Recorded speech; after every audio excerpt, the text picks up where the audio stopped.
Dribbling is an underrated mechanic that is usually learned early on, but is one of the hardest mechanics to master. It is one of the most effective ways to score because there are so many different things you can do when you have that kind of control of the ball. If you want to effectively dribble the ball, you must carry the ball to a certain direction with a certain amount of speed, making adjustments like turning or jumping while predicting what your opponent might do to counter you. It's complicated. Kinda. But that's why I'm here, to make your life a little bit easier. So let's get started. For most mechanics, I'd tell you to go to free play and practice there for a little bit. But for dribbling, I have found a few training packs, which I'll put the link to in the description, to help you get a feel for dribbling. For these packs, I would focus on driving the ball into the net without using boost at first. When you get comfortable with that, you can start using some boost with the same shot. Just get comfortable with controlling the ball at speed.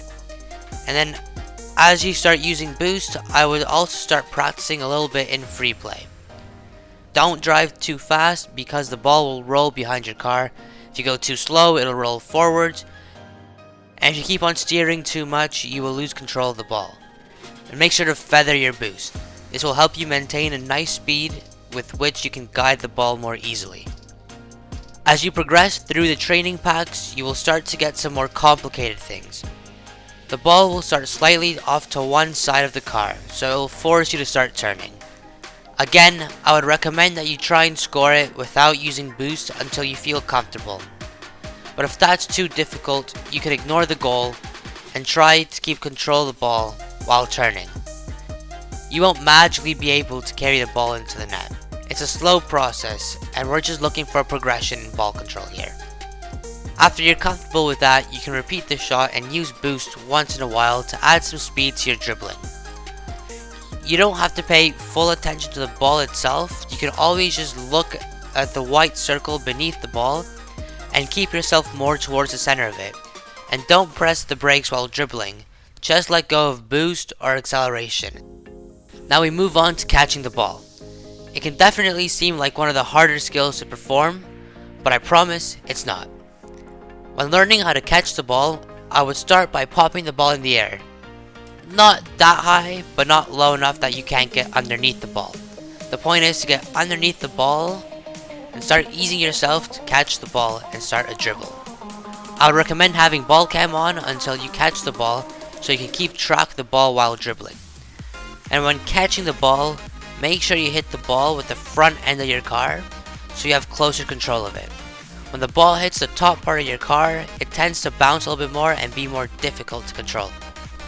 After we learn to control the ball on top of the car, we need the end product, flicks. Now, I won't be going into too much detail for this part of the video as there's too much to talk about, but I'll briefly talk about it because it is kind of important. A simple front flip flick, a back flip flick, or a side flick aren't too difficult to learn and are very useful in game. The front flick is literally done by front flipping. If the ball is slightly to the right, you can perform a right diagonal flip by holding the analog stick 45 degrees to the right, and vice versa if the ball is to the left of your car. A back flip flick is useful for getting it over an opponent or sending the ball to the backboard to set up your teammate for a goal. And a side flick would be most effective if you're cutting into the ball from the side. So you just side flip into the direction that you're going to and the ball should pop right up into the net. Now you have the foundation to dribbling in Rocket League.